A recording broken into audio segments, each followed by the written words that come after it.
All right, so the latest report over the weekend from a couple reporters up in Boston. Quote, the Patriots have explored trade talks involving Eagles star wide receiver A.J. Brown, but feel the current asking price is unserious, with one of the reports stating the Eagles potentially looking for a first and second round pick in the NFL draft. Hugh, look, I know that there's been a lot of reaction to the AJ stuff for many weeks now because we're all wondering what's going to happen, what's best for the Eagles, what they should do. All I know is this. That is an unserious asking price by Howie Roseman. And if we're being real here, if we want this thing to have a resolution, like, okay, a team will meet a realistic asking price and we can move on, or we want to keep him, just be real about it. Because this feels like a make-believe. A first and second round pick for A.J. Brown at his age, at the nonsense we saw off the field and on the field last year, and the injury history, they're not getting a first and second round pick. So while I appreciate Howie Roseman trying to create a market, at this point, if we want to have a resolution on this, Howie Roseman needs to lower the asking price. A first and a second rounder, I'd love it. That's not what they're getting for this player. I mean, that's what you get for star pass rushers that are 25 years old, not 29-year-old wide receivers. Hugh, where do you come down on the idea, should Howie lower the asking price? Hey, ask for the moon and stars, man. Ask for the moon and stars. I feel like this. There's been a lot of buzz. There's been a lot of talk about A.J. Brown over the last week during the Combine. So much so that it really overshadowed some of the performance from a lot of young cats out there that I feel that this year it just feels like more so than any other year. Now, I don't know what they're going to actually be, but it feels like there's a lot of athletes, whatever you want to call them in this draft. Some guys that could really, go somewhere and have a lot of potential. So, and A.J. Brown overshadowed everything. And I think that a lot of teams are interested in him. This feels to me like there's been so much talk about this that the Eagles are not dumb. They're going to listen to all the conversations that are being had, and they're going to gauge the interest of the teams that are asking for AJ. So if that's the case, then ask for the moon and the stars. Ask for everything that you know you potentially won't get and see where you land. Well, I mean, that's what they're doing. But at some point, we heard last week that this may have to happen soon so they could clear up, they could figure out their cap situation before we get to free agency, right? They know, they need to know or not know if they're going to trade him, right? They need to have a sense of, okay, we're taking on this cap hit and we're going to have this draft pick back, or we're just keeping him and that's the end of it, so we could go and figure out how we're running our cap for this season. This feels like if you're asking for a first and second round pick, you're almost creating this storm for no reason. Nobody's going to meet that. I'd be shocked if a team watches the A.J. Brown that I watched last year. It's like, yeah, we'll give you a first and second round pick. I don't see it happening. 215-592-9494. That is how you hop aboard.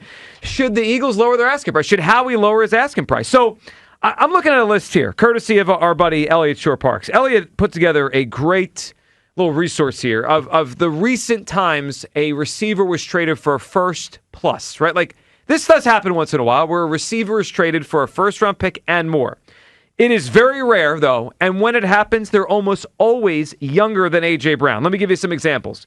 Brandon Cooks, way back in the day, traded for a first plus. He was 24. He was 25. Amari Cooper traded at the age of 24 for a first plus back in the day to the Dallas Cowboys. Odell Beckham was 27 years old. Stephon Diggs, 27 years old. A.J. Brown, the first time when he came from the Titans to the Eagles, was 25 years old. Tyreek Hill, who at that point may have been the best receiver in the NFL, was traded for a first, a second, and 2 fourths and a sixth way back in the day in 2022. So I'm looking now.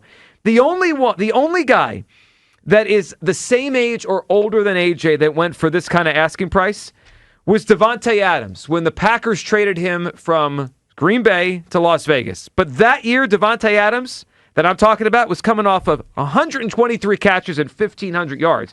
Hugh, I understand setting a price high, but there's no precedent for this at a player his age, his salary, coming off of a good but not great year. We're not getting a first or second round pick. But there was also no precedent to sign 2 wide receivers to lucrative contracts and how he did that. Yeah, so, but that was their decision. No, I understand that. But what I'm saying is Howie's always been innovative when it comes to stuff like this. So I'm anticipating or expecting him to do the same thing in this situation. Feels stubborn. Well, it feels to me like you go to the Combine and you hear all this talk about a guy that's under contract with you. So why not throw out there the highest dollar amount that you can ask for and then work your way backwards? You don't want to start from the bottom and then try to work your way up. Like, throw it out there. The Patriots have made it known that they want him. You asked for a first-round draft pick and a second. They went out there, and they're the ones that told the story that they're unrealistic. You're unrealistic about your they're draft. negotiating in public. Yeah, you know what I'm saying? So, I mean, okay, well, fine. You the one that want him. I never, we never really came out and said we wanted to trade him. Wow. But you showed some interest in it. Yeah. There was never a conversation that I've heard where they said, hey, we're looking to trade A.J. Brown. No, but A.J. Brown is the one out there looking for his own trade. Yes, he is. And that's because of circumstances that we are not privy to. But, if you want him, then pay for him. The price of the brick went up. That's how I hear it. Yeah, I mean, going up? You think this is going up? I'm saying the price went up when you start asking for him, and now we're asking ourselves, how bad do you want him? Yeah, I feel at some point Howie's going to end up blinking on this. Do you guys think we're going to get a first and second round pick for him? You're not. All right. Ain't nothing wrong with asking for it. But we already asked. Now do we blink or do we let the other teams blink and we figure out a trade and we move forward here? 215-592-9494. All right, Jeff McLane this weekend went on with Greg Bedard, who covers the Patriots up in Boston. They discussed the AJ situation. First, on the percentage chance that AJ actually does get traded here. It's like a little less than 50 because I spoke to someone last night. Let's call it a high-ranking member of a team that I think would be interested in the Eagles. And he expressed frustration, exasperation, whatever you want to call it, with what the Eagles were asking for, which I believe to be like a 1 and a 2, something in that area. And then I asked, well, what do you see the value as? And he said a third. And which is what about a month ago, I was hearing a third, with conditions to be 2 or something, just from like other executives around the league that weren't, involved in this or won't be involved in this. And then I kind of like talked to more and like the Eagles aren't going to do that. Well, then it's not getting done, like that sort of thing. But then it felt like, okay, maybe a 2 with conditions to be a 1 and maybe they can sneak into the 1. So when I heard that, it kind of then had me back down to a little less than 50%. All right, so we have McLane here, got to move him back and forth over that 50% threshold, whether or not he actually gets traded. He had a little bit more to say here on why he feels that way, why we're in this spot right now where it still feels like a potential 50-50. This is about the run game. And I know a lot of people on the outside thought that, okay, they got to get the pass game better. That's my bad.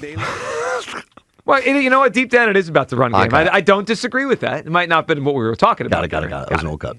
Because if they're that far apart right now, and let's say they want to get something done by the start of the new league year, because there is an imperative. I wouldn't say it's an imperative, but like for Howie to do all these other things that he has to do, he has to know where the roster stands in terms of AJ Brown and what he can do also financially. Now it could go past there and it can go up into the draft because that usually creates some leverage. Mm-hmm. Or maybe it goes post June 1 and maybe, that way he doesn't have to have the handshake deal and maybe they do it in camp or maybe they even do it before the trade deadline in season. But I just feel like this is something that they have to decide sooner rather than later. And if they're that far apart right now and the Eagles aren't willing to move off of it, maybe they're not serious. Maybe they're not that serious about it. See, that's where the last part of that caught me. Maybe they're not that serious about it. Yeah. Well, but then what are we doing here? If he wants out, what are we doing here? It takes 2 to tango, right? Like we're getting more reports that he's out at the combine, his age, to try to facilitate a deal. And the Eagles are asking for the sun, the moon, the stars, which I appreciate. I think Howie did the right thing by starting high. Mm-hmm. But now we're a week until free agency. McLane just said there, the Eagles need to kind of know, are they taking on the cap hit with AJ or are they not? Because that affects the Jalen Phillips market for them. It affects Nakobe Dean. It affects Reed Blankenship. It affects Dallas Goedert. What they could do in free agency based on all this. If I'm Howie, I'd want a resolution. And once again, Hugh Douglas putting on his scouting cap here this morning, just like last week. You think this is a good draft, Hugh? And I think there's a lot of athletes. Like, again, I haven't watched a whole lot of college football this year. But when I look at the athleticism and some of the numbers that these kids, and granted, a lot of these kids are training for the combine. Oh, yeah, of course. They're training for the combine. But when you talk about how much emphasis and weight that teams put on the combine, They showed out. It's a lot of kids that showed out in the combine this week. So I saw last week. Brian Baldinger put up his top 100 off of the combine, right? And 20 of the 100 players are wide receivers. If I'm Howie, I'm like, wait a second. If the league sees it similar, half of these teams or more that I'm trying to trade AJ to or might trade AJ to, they're going to take a receiver in the first and second round. That's where these guys are going to go. And then I get to June, and I'm like, yeah, I still want a first-round pick, and I'm going to get laughed at. I'm going to get laughed at because they're going to draft a receiver to fill that spot. Like, there could be 5 or 6 first-round receivers. I'd rather trade AJ now, get him out, and get him out of it before these teams draft receivers. 215-592-9494. I know we want to win the deal, and I think if we get a second-round pick plus, we're still going to have a good deal for AJ Brown. But it's time for Howie to lower the asking price. So first and a second, what are we asking What are we for? doing? What are we doing? We're just not going to get it. I mean, like, it's going to hold this whole thing up. 215-592-9494. Where do you come down? Kyle, you're feeling this morning as the posturing continues. Yeah, so I don't want to win the deal. I want A.J. Brown unless you're going to offer me something that I can't refuse. Which is seemingly the way Howie's playing. So good. That's exactly how he should play it. And I wouldn't lower this one single second because the second it gets lower, it's not worth making this trade for me. It really comes down to it's this simple. I don't want to trade A.J. Brown unless I'm blown away by an offer. So blow me away with an offer. Blow him away. Why am I meeting you in the middle? You want my player. Well, that player doesn't want to be here. That's wonderful. He hasn't wanted to be here for years. I know, we talked about this for a week. That's the problem. And I do not give a crap whether he wants to be here or not. It's the elephant in the room. That's amazing. I don't care about what he wants. This is about what I want, what's best for my team. The Eagles here are the only thing that matters in this equation. I for agree me, with you on that. The only thing. That's how Howie should view this. Not what AJ wants, not what the Patriots want. This is about what we want. Yeah. And if it's not worth trading AJ Brown, then don't trade AJ Brown. So ask for the first, ask for the second, ask for both. Don't go one step lower because otherwise it's not worth it. I'm keeping him. Well, you might, but if a trade goes down over the next week, I'm telling you, it's going to be Howie that lowers the asking price, or at least accepts a lower deal. We're not getting a first, second round pick. It's preposterous in the market. Again, the only guy in the last 10 years to bring back that kind of deal at this kind of age was Devontae Adams. He was coming off of 1,500 yards. Like, receivers that had hamstring issues, knee issues, and are barking at the quarterback don't bring back this kind of return, especially when they're out there trying to get their own deal. I know it's about the Eagles, but my issue is he doesn't want to be here, and I don't think that's a good recipe for the Eagles here. You know what this screams to me? This is how I look at it.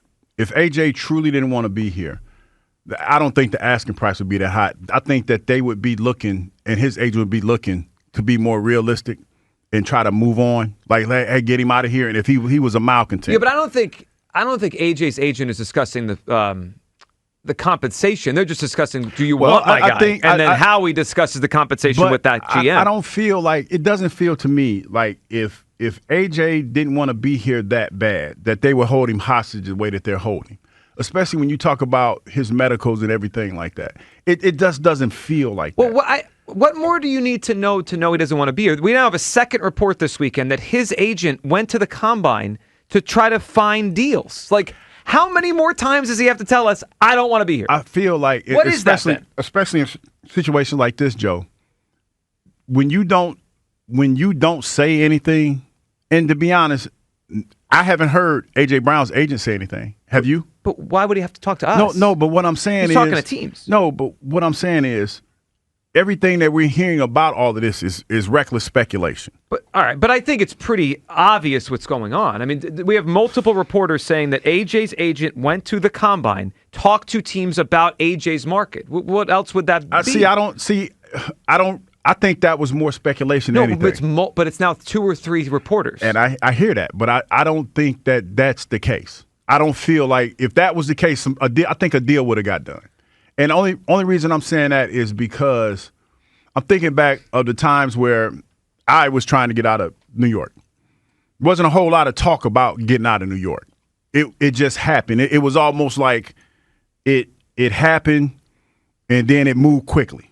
This doesn't feel like this. This feels like more speculation because we've been talking about this forever and the story came out and all this other stuff. I think AJ's disgruntled. Don't get me wrong. Yeah. And I think that there's some validity to him asking to get out of here. But as far as the ire and the reality of really wanting to get out. I don't think that's the case. Yeah, I really don't. see it differently. I think the guy is telling us for a year now, I don't want to be here. And I think Howie Roseman is putting up a very nice, strong, united front. And he's got a strong chin, and he's been on a good face. Like, yeah, we don't got to move on. I want a first or second round pick. I think it's baloney. I don't think he's going to be on the team next year, and I think we're better off just moving quickly than waiting for teams to draft receivers and they drop out of the market. Just lower the asking price. Go to a realistic number. Again, if they get a second round pick, I think that is fair compensation. If they get a second that could become a 1, awesome. But a 1 and a 2, I mean, that's really, crazy. it's completely unrealistic.